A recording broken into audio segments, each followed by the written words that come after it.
Boy, have I struggled with this long.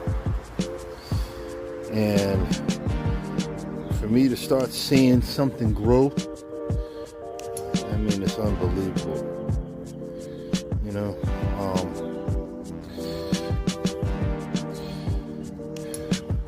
it had years of erosion.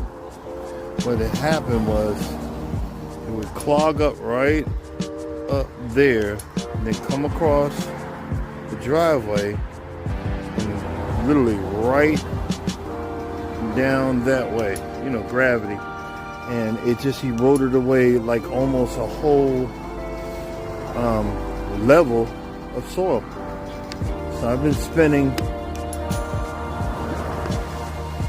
the last couple of years, you know,